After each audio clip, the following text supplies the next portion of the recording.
Hanouka Sameach.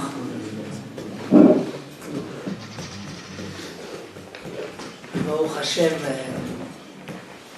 on a l'occasion de se réunir ici tous les mardis soirs.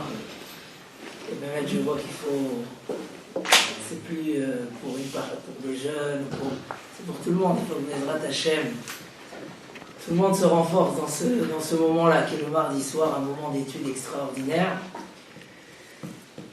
Et l'occasion, c'est un peu les fêtes, de se retrouver un petit peu, voilà, se connaître pour ceux qui ne se connaissent pas, et être trasek un petit peu dans nos valeurs, Bezrat Hashem. En tout cas, on est souvent dérangé le mardi soir par le foot. Et ce groupe qui est là aujourd'hui, d'Afka, c'est ceux qui essaient de jamais rater. Et il faut qu'on arrive, Bezrat Hashem, à faire en sorte que tous ceux qui viennent au Shiur, il n'y a pas de foot, il n'y a pas de... Et justement, si on va parler un petit peu des Yévanim, tout cet esprit-là de donner des occupations à la société, c'était le grand travail des Yévanim. Essayer de trouver, voilà, comment occuper les gens, comment les occuper au niveau physique, au niveau moral. Et on sait que pour nous, dans la Torah, il n'y a pas plus dangereux que ne pas être disponible pour la réflexion. Il n'y a pas plus dangereux. Le Messie des Charim nous ramène que par haut, quand il a vu que les Israël commençaient à penser à peut-être sortir d'Égypte, qu'est-ce qu'il disait? Il faut leur ajouter du travail, il ne faut pas qu'ils réfléchissent. Un homme qui réfléchit, il avance dans la vie. Et Paro Aracha, c'est ce qu'il dit là-bas, l'essentiel du travail du Yetzer Hara, c'est de nous préoccuper qu'on n'ait pas le temps de réfléchir à ce qu'on a à faire. Quand arrive un moment de shiur, un moment où on est couvert à Itim la Torah, quand arrive ce moment du mardi soir, où chacun s'accueille au Itim la Torah, savoir que justement c'est là où il faut libérer, il n'y a pas de foot, il n'y a pas d'occupation, il n'y a pas de... on est complètement concentré à David. On est complètement concentré dans notre travail personnel qui est l'essentiel et faire attention de ne pas tomber dans ces erreurs-là, rentrer dans des programmes, rentrer dans des trucs où il ne nous reste plus le temps pour nous-mêmes. En tout cas, voilà, ces paroles sont plus pour ceux qui ne sont pas venus. Mais vous qui êtes là, je crois que vous n'avez pas besoin, mais pour être qu'on soit mitrazek davantage, Bezrat Hashem. Bon, on fera pas. On voulait parler un petit peu de Hanouka, essayer de réfléchir. Hanouka nous fait passer beaucoup de messages. On voit que nos Chachamim l'ont rendu une fête officielle. Et même, on va être Gomer et Hallel. Hanouka, on fait le Hallel en entier. Ce qu'on ne fait pas tout Pessah, on va faire à Hanouka. Hanouka est considérée une des mitzvot que Chachamim ont instauré, et que sur ça la Gemara a dit Lo tasur mina davar asher yagidu lecha. Le seul endroit où la Gemara demande Baruch ata Hashem Elokeinu melech haolam asher kideshanu b'mitzvotav vetzivanu le'adlik ner Hanouka. On a énormément de brachot où on fait vetzivanu, même si c'est des mitzvot des Rabbanan. Le seul endroit où la Gemara se réveille à dire mais où c'est marqué dans la Torah? Comment tu dis que Dieu nous a ordonné d'allumer les bougies? C'est pas marqué dans la Torah. Et la Gemara répond, elle dit oui, il y a une mitzvah dans la Torah qui s'appelle l'otassour. Tu dévieras pas de ce que Chachamim t'ont ordonné. Donc Hanouka se dévoile. Et le sujet est très lent, c'est pas de ça que je parlais ce soir. À Hanouka se dévoile la force des Chachmi Israël, qui ont pu instaurer toute une fête, avec le Hallel, et nous on doit les respecter parce qu'Akadosh Baruch Hu nous a dit, on voit à la fête de Hanouka, on a remis tellement les valeurs, que pour remettre les valeurs, ça doit passer par les sages d'Israël, par les Chachamim. Et Hanouka, où le clan d'Israël s'est remis sur ses pieds, alors, ils ont surtout remis cet attachement et le fait de suivre ce que nous ont ordonné les Chachamim. Que ce que nous ont ordonné les Chachamim, c'est Akadosh Baruch Hu qui nous a ordonné. Parce que quand les Grecs ou d'autres personnes vont venir nous donner d'autres chemins que ceux de la Torah, on aura besoin de savoir que ce que les Chachamim nous disent, c'est la Torah elle-même. Akadosh Baruch Hu nous a transmis sa vraie Torah par les Chachamim. Et ça, on le fait dans la fête de Hanouka. Essayons de comprendre. Alors, comme d'habitude, je rappelle, on peut faire des brachot, vas-y, bechavot. Essayons de comprendre pourquoi Chachamim ont trouvé que c'était tellement puissant ce moment-là, qu'ils ont instauré 8 jours. 8 jours, sur chaque jour, où on n'avait pas d'huile. Et il y a eu un miracle. Sur chaque jour, on a rajouté un jour de fête. C'est incroyable.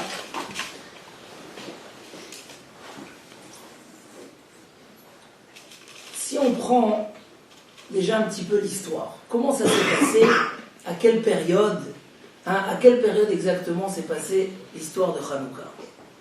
Non? À quel moment dans notre histoire? Qu'est-ce qui s'est passé exactement? Venez, on rappelle un petit peu l'histoire avant d'essayer de comprendre son message. Ça s'est passé dans la période du deuxième temple, 200 ans environ avant la destruction du deuxième temple, où Am Israël était en Eretz Israël. Il était remonté, il a reconstruit le deuxième Beth Amikdash. Il y a eu une époque très puissante de la Torah orale, tout le Talmud Bavli qui s'est écrit dans cette période-là. Et à ce moment-là, les Grecs prennent la royauté d'Israël des mains des Perses. C'est Koresh qui a reconstruit le deuxième Beth Amikdash. Les Perses dominaient. Et les Grecs arrivent. Qui c'était le premier qui a fait souffler ce vent des Grecs? C'était Alexandre le Grand. Alexandre le Grand, il a conquis une grande partie du monde. Et il a commencé à faire souffler un esprit de sagesse. Il a commencé à dire au monde, ça suffit, laissez les idoles, laissez les bois. Il faut que l'homme réfléchisse à des choses plus sérieuses que ça. Et il a fait souffler un vent de philosophie, un vent de puissance, un vent où on va essayer de développer et renforcer la force de l'homme. Alexandre le Grand, il a tourné dans le monde entier. Et en même temps qu'il essayait de conquérir le maximum de pays et de villes, il a essayé aussi d'apprendre un petit peu de tout ce qu'il pouvait voir dans le monde. Dans le Midrash, on ramène plein d'histoires entre les Chachamim et Alexandre le Grand, parce que c'est un homme qui avait une grande sagesse. Mais Alexandre le Grand s'est soumis aux Chachamim. Il n'a pas commencé une guerre avec les Chachamim Israël. Il a compris que les Chachamim étaient très très puissants et encore beaucoup plus grands que la sagesse qu'il est en train d'amener dans le monde. C'est marqué que Alexandre le Grand, un jour, il a rencontré Shimon HaTzadik, qui était un des derniers de Knesset Agdola, et il est descendu de sa charrette, et il s'est prosterné à lui. Et il leur a dit à ses élèves, quand ils lui ont dit, mais comment tu te prosternes à un juif? C'est nous les plus puissants. Il a dit à ses élèves, quand je vais faire mes guerres, je vois le visage de ce monsieur-là. Et c'est ce qui me donne les forces de gagner mes guerres. C'est une réponse qui est ramenée dans la Gemara, dans le Midrash, mais qui voulait dire d'une manière générale qu'il s'aspirait et il s'encourageait par la sagesse des Chachamim et la sagesse de la Torah. Mais au fur et à mesure, c'est devenu une puissance qui était parmi les 4 royautés qui étaient prévues depuis la création du monde, qui allaient obscurcir et nuire au clan d'Israël. Et donc, avec le temps, ça s'est renforcé. Et les Grecs, ils ont développé toute leur sagesse, toute leur philosophie, et ils se sont mis en concurrence directe avec le clan d'Israël. Pourquoi? Parce que beaucoup de nations ont essayé de faire arrêter les mitzvot dans le clan d'Israël, mais par la force.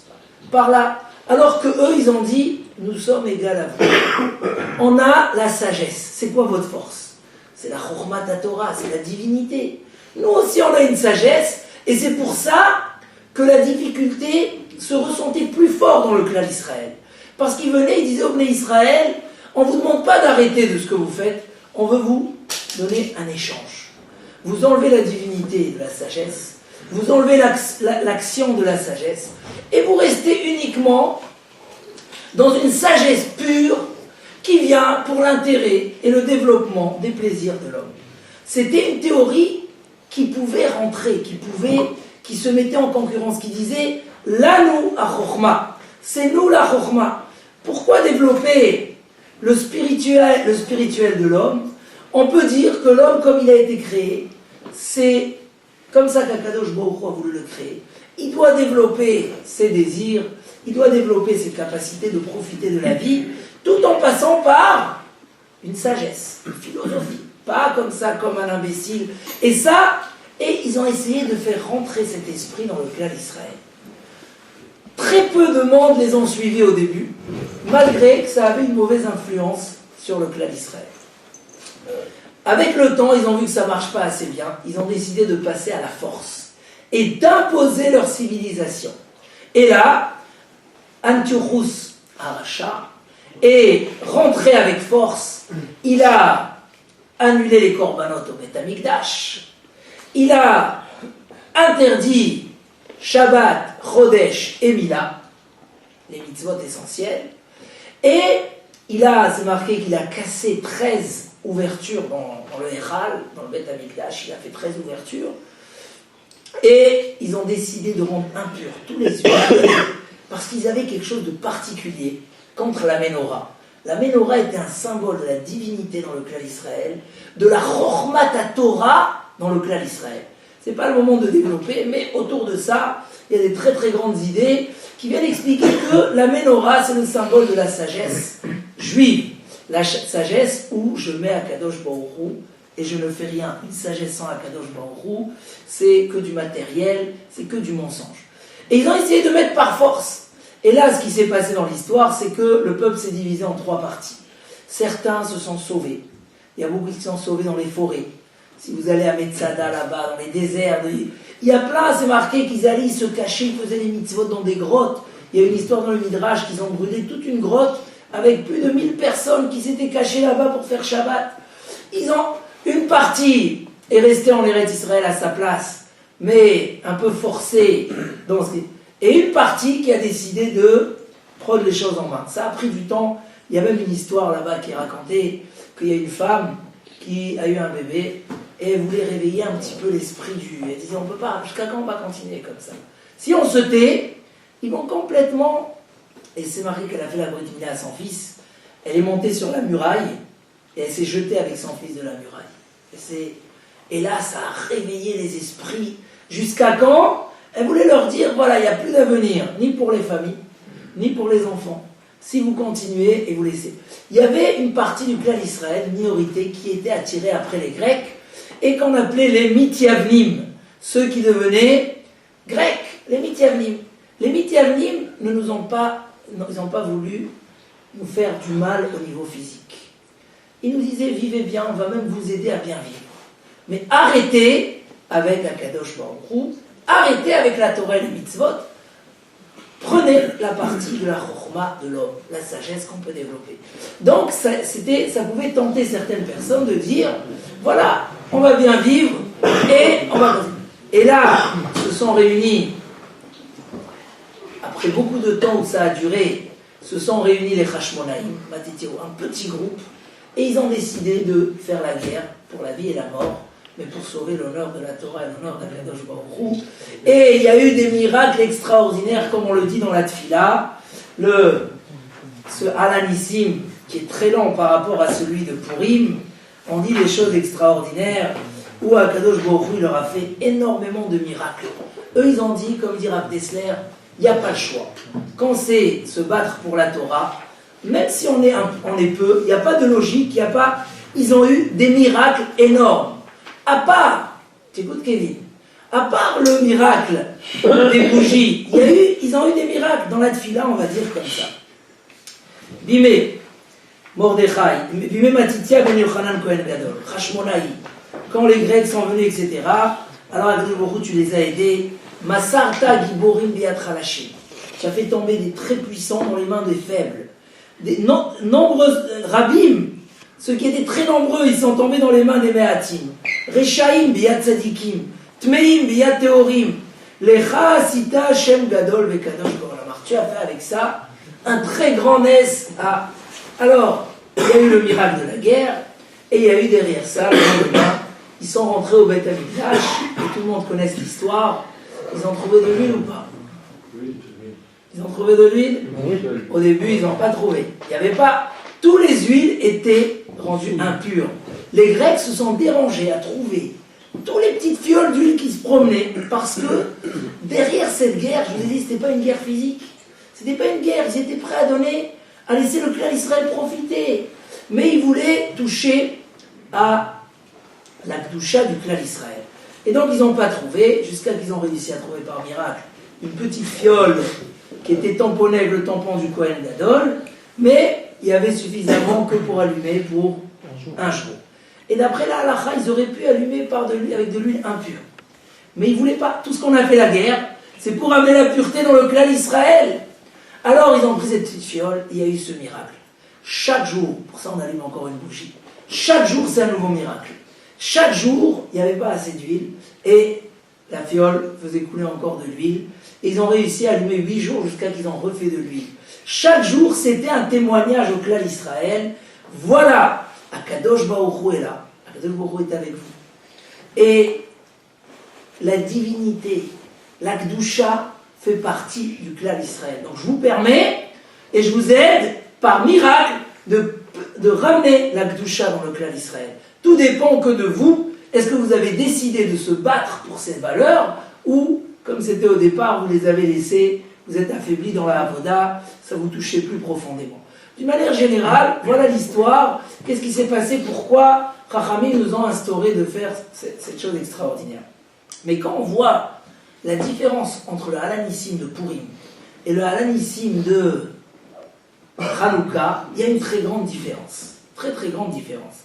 À Hanouka, à Purim, on raconte l'histoire et on conclut, tu as fait avec eux beaucoup de miracles et donc on te remerciera éternellement. Ça s'arrête là. Mais dans le Halanissim de Hanouka, il y a une prolongation. Après qu'on a dit, tu as fait tellement de miracles à ton peuple, on finit pas et on te remercie. Non, on dit, après ça, tes enfants sont venus dans le Beth Amikdash et ils ont réussi à débarrasser le Echal et ils l'ont purifié et ils ont allumé les bougies et ils ont fixé 8 jours de Hanouka. Pourquoi Purim on n'a pas dit et ils ont fixé le jour de Purim aussi? Ils ont fixé le jour de Purim. Là on continue, on raconte toute l'histoire et on parle de ce que les Chachamim ont décidé de fixer la fête de Hanouka. Quelle différence il y a entre Hanouka et Purim? Alors, là il y a une idée extraordinaire du Pachad Yitzhak qui nous explique un petit peu qu'est-ce qui s'est passé d'une manière plus profonde à Hanouka. On voit chez Yaakov Avinu. Yaakov Avinu, il a passé beaucoup de disputes avec ceux qui vont être les futures nations. Yaakov Avinu nous a préparé toute notre traversée de l'exil. Et comme il dit le Ramban, Maaseh Avot, Siman Labanim. Toutes les histoires des patriarches, c'est ce qui va se passer avec nous dans les générations. Donc, tout ce que tu vois dans l'histoire de Yaakov, c'est ce qui va se reproduire dans nos épreuves, dans l'exil et jusqu'à la venue du Mashiach. Yaakov, il a passé 2 sortes d'épreuves. Il s'est disputé avec Lavan. Il a eu des épreuves chez Lavan. Il a eu des épreuves avec Esav. Toute l'histoire des parachiotes qu'on vient de lire. Hein? C'était très lourd. Mais il a eu aussi une dispute avec l'ange de Esav. Et l'ange de Esav, une dispute qui a duré jusqu'à la levée du jour. Et nos Chachamim nous disent que ce qui s'est passé entre l'ange et Yaakov, ça correspond à Doro Shel Shmad. Les générations, ou un peu celles des Grecs, où on a voulu faire transgresser le clan d'Israël de la Torah. Ça veut dire, tous les disputes qu'il y a eu autour, ça correspondait au moment où certaines nations ont voulu nous anéantir. Nous anéantir. Mais l'histoire de Yaakov avec l'ange, Chazal ils disent, Zedoro Shel Shmad. Shmad, c'est on veut faire transgresser les Bnei Israël de la Torah et des mitzvot. Pourquoi Rachamim ont trouvé que cette histoire avec l'ange correspond plus à la période des Grecs, à la période où ils ont voulu ce qu'on appelle Pulmus chez les Évanim. Les Évanim ont fait une guerre contre les valeurs de la Torah et ils ont dû se battre pour pas que Chas v'Shalom ait une perte de ses vraies valeurs. Ils n'ont pas dit que c'est la dispute avec Lavan, ils n'ont pas dit que c'est la dispute avec Esav lui-même, ils n'ont pas dit que c'est le problème qu'il a eu avec Shechem. C'est l'ange correspond à ce moment-là et à cette épreuve. Alors,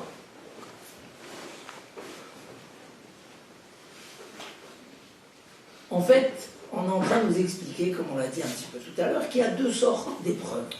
Rabbi Israël Salanter nous dit qu'on a deux sortes de Yetzer Hara. Deux sortes de Yetzer Hara. C'est quoi le Yetzer Hara?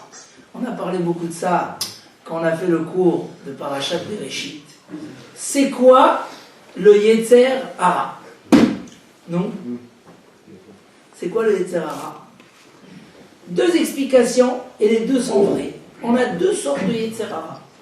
Un Yetzer Hara, c'est la dispute qu'il y a en nous entre les caractères et l'esprit. Le Da'at et les Midot. Nos caractères nous disent c'est bien de faire ça. Va, écoute ton Yetzer Hara. J'ai envie de parler de la Lachon Hara. J'ai envie de faire ce mal. Et l'esprit nous dit non, c'est pas bien. Ça, c'est le premier Yetzer Hara. Et nous, on doit soumettre l'esprit, soumettre les caractères à notre esprit de Torah. Deuxième épreuve, c'est les forces de l'impureté face à la pureté. Il y a à l'extérieur des forces d'impureté qui nous poussent, des forces de mal, qui nous incitent. On peut appeler ça un ange, on peut appeler ça une ambiance, mais on a des forces d'impureté qui nous incitent vers le mal. C'est la force de la Kedusha face à la Touma. Donc, un premier combat qu'on a, c'est le combat des Midot face au Sechel. Et le deuxième combat qu'on a, c'est la Kedusha contre la Touma. C'est deux sortes de combats. Et par rapport aux nations aussi, on a ces deux genres d'épreuves. On a eu des époques ou des périodes, et aujourd'hui c'est un peu mélangé, où on nous dit, il faut faire des avérotes. Fais des avérotes, fais des péchés, pourquoi pas? Fais, on t'incite, on te pousse à faire des avérotes, Chas Shalom. Et toi, ton travail, c'est faire dominer la Chokhma, le message d'Akadosh Baruch Hu, ce que tu as compris, la vérité que tu veux suivre, pour combattre toutes ces influences à la faute. Mais il y a une deuxième sorte de guerre, c'est quoi? C'est la Kedusha contre la Touma. Ça veut dire qu'on a une influence aussi qui vient de l'extérieur et que tout simplement elle veut annuler du clan Israël sa Kedusha. Sa Kedusha, ce qu'on appelle Ruach Israël Saba. Israël Saba, c'est quand on veut dire Yaakov, notre grand-père.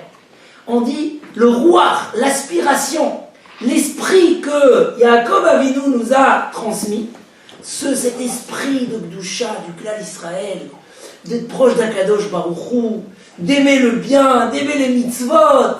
Des fois, on nous influence sans logique, ou sans nous dire fais une faute ou ne fais pas une faute. La question n'est pas de fauter ou pas, la question elle est, est-ce que tu restes dans cet esprit de Kedusha ou laisse cet esprit de Kedusha? On va voir par exemple qu'un homme qu'on lui demande de faire une des trois avérotes, d'accord? Une des trois avérotes, Avodah Zara, Gilui Arayot, Shpechut Damim, c'est marqué que l'homme doit accepter de mourir pour ne pas faire une de ces trois fautes. C'est les trois fautes où la Torah elle a dit, c'est la vie ou la mort, tu fais pas ces avérotes-là. Contrairement à Shabbat, quand il y a un danger de mort, ou si on te menace de mort, tu as le droit de transgresser le Shabbat. Mais ces trois avérotes, il faut donner sa vie. Mais la Gemara dit, tout ça, c'est quand on est dans un moment normal. Il n'y a pas d'influence particulière. Mais quand la raison qu'on te demande de transgresser, de faire une avéra, c'est parce qu'ils veulent nous faire passer de notre religion. Ils veulent les avir et Israël al-datam. Ils veulent que le clan Israël arrête d'appliquer les mitzvot. La Gemara dit là, même sur un lacet, la couleur du lacet, on doit accepter de mourir. C'est-à-dire même sur les mitzvot les plus légères, on te dit enlève ta kippa. Non. Si c'est une période où on essaye d'influencer le clan Israël pour transgresser la Torah et les mitzvot, il y a cette ambiance, là il faut accepter de mourir sur quoi que ce soit. Pourquoi c'est différent? Pourquoi Shabbat, qui est tellement grave, je vais le transgresser en temps normal, j'ai le droit de faire Hilul Shabbat pour sauver une vie. Et là d'un coup, on va accepter de mourir pour une petite mitzvah. Réponse. Quand on veut toucher à la Kedusha, au Tzivion du clan Israël, là, ça devient dangereux. Là, en aucun cas, on nous a permis de régresser dans l'esprit du clan Israël, dans la Kedusha du clan Israël, dans le chemin que Am Israël a pris. Si c'est transgresser une mitzvah parce qu'il y a un besoin, ok. Mais quand on est en train de nous influencer à laisser cette ambiance de Ben Israël, c'est pas Shayar. Yaakov Avinu, il a dû passer ces deux épreuves. Toutes les épreuves qu'il a eues avec Esav et Lavan, c'était des épreuves qui correspondaient à quand on veut anéantir le clan Israël d'une manière générale, quand on veut le faire fauter.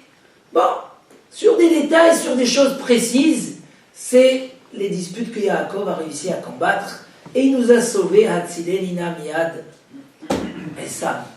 Mais le combat qu'il a eu avec l'ange c'est une force spirituelle. L'ange, qu'est-ce qu'il voulait? Il voulait toucher au tzadikim, à l'image du clan d'Israël.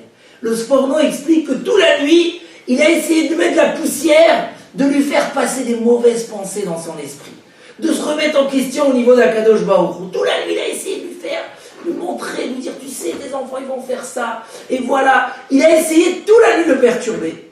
Et Yaakov avait pas une seconde, il s'est déconnecté d'Akadosh Baruch Hu. Ça veut dire que Yaakov, à ce moment-là, il s'est battu pour transmettre à ses enfants. La deuxième chose, là, le Ham Israël en tant qu'un peuple particulier, Ham Hashem, Mamlechet Kohanim Vegoy Kadosh, on a été appelé une royauté de princes, un goy, un peuple saint. Cette qualité du clan Israël, Yaakov Avinu a dû se battre toute la nuit avec l'ange, parce que c'est une force de Gdusha et Touma. On essaye d'envoyer un vent et essayer de balayer cette force et cette particularité du clan Israël. Et là, on ne doit pas céder même pas un millimètre. Et c'est à ce moment-là que Yaakov il a eu le nom Israël.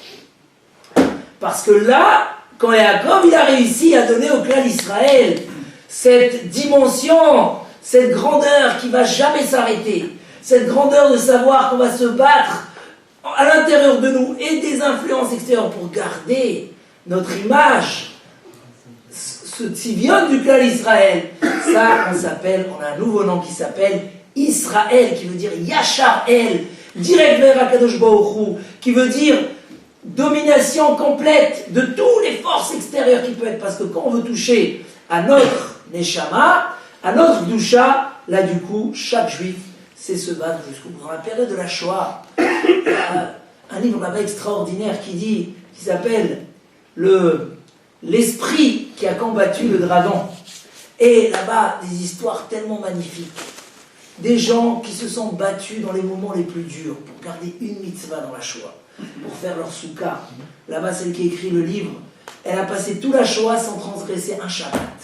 Comment c'est possible? Elle devait travailler. Il y avait des groupes de gens, quand ils allaient, on était là-bas en Pologne, avec le Rav Noé Garchel, on était dans un endroit comme ça, ils aiment bien faire ces voyages-là quand il fait très froid dehors, pour qu'on ressente un petit peu ce qu'ils ont passé. Vraiment, tu tiens pas une seconde debout tellement c'est un froid qu'on ne connaît pas ici. Et on était comme ça dans un champ vide, et là-bas c'était un camp où Hachem Ishmor, tellement de gens. Et il dit, dans ce camp-là, ils amenaient les gens, ils allaient travailler, ils marchaient 5 km le matin, à 5 heures du matin, avec des petits pyjamas. Et ils allaient pour travailler, ils mangeaient rien. Ils arrivaient le soir, il y avait une part de la soupe. Et dans cette soupe, des fois, ils mettaient des morceaux de viande de chevaux, des morceaux de viande du cheval. Et les gens, ils arrivaient, et on leur servait la soupe. Et ceux qui étaient à la cuisine, ils essayaient de faire quelques casseroles, les juifs qui travaillent à la cuisine, où il n'y a pas de viande. Mais quand on leur mettait, et voilà qu'on les sert, après une journée entière qu'ils n'ont pas mangé, on leur donne ce bol de soupe, et ils voient d'un coup un petit fil de viande qui circule à l'intérieur, ils laissaient et ils ne mangeaient pas. Quelle puissance! Quelle puissance! Une fois les Allemands, ils ont essayé de les mettre face à une colline, une petite montagne, et c'était le jour de Kippour, ils ont dit à tout prix on va les faire manger. Ils ont mis une grosse casserole de manger, ils leur ont dit manger. Ils ont dit non, ceux qui ne mangent pas, ils doivent monter jusqu'en haut de la montagne et redescendre, monter, redescendre. Et comme ça, Et les gens, ils n'ont pas touché à la casserole de manger. Et toute la journée, ils montaient, ils faisaient des... Et ils redescendaient. Et combien sont morts? Mais ils n'ont pas voulu annuler le jour de Kippour. C'était quoi ce combat-là? C'était pas un combat sur une mitzvah.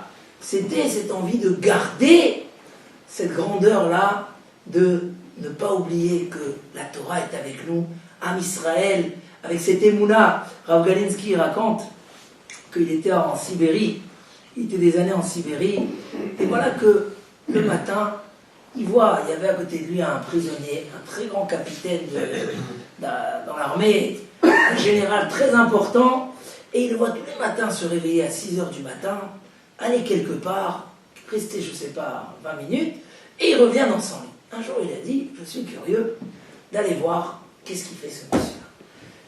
Un jour, il s'est caché, il a suivi et tout, et il arrive, il le voit qui met ses habits de général, et il se met comme ça debout, il commence à faire tous les gestes, et il commence à dire des choses comme si qu'il est devant ses soldats, et il gère, il finit un quart d'heure, il replie, et il revient. Alors dans la journée, il est parti le voir, il lui a dit, qu'est-ce que tu fais le matin? Je t'ai attrapé, j'ai vu, tiens là, pourquoi tu fais ça? Il dit, ici on nous écrase, on est des serviteurs, on travaille, je ne veux pas oublier qui j'étais. Je veux garder cette grandeur que j'étais. Je ne veux pas perdre le moral, je veux rester fort. C'est l'envie de garder ce corps-là. Yaakov nous a transmis Israël. Il dit le Gaon de Vilna.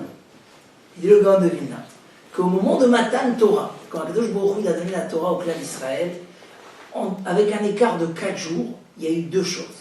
Asher Bachar Banu Mikol Ha'amim. Venatan Lanu et Torato. Dit le Gaon de Vilna, il y a 2 choses.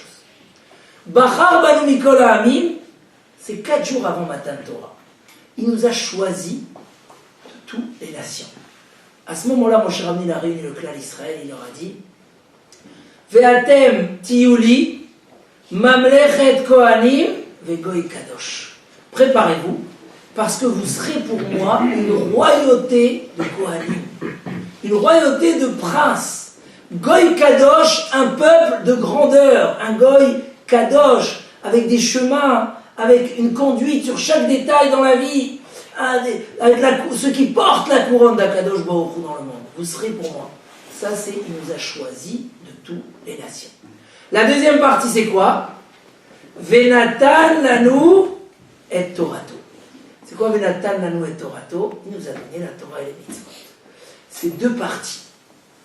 La partie, on est des fois dans une épreuve, et c'était un peu l'épreuve de Purim. Purim, Haman voulait exterminer le clan d'Israël. Il ne voulait pas du clan d'Israël, c'est ce qu'on va dire dans le Mizmor, qu'Akadosh Baruch Hu, il a éliminé Haman et tous ceux qui ont voulu faire du mal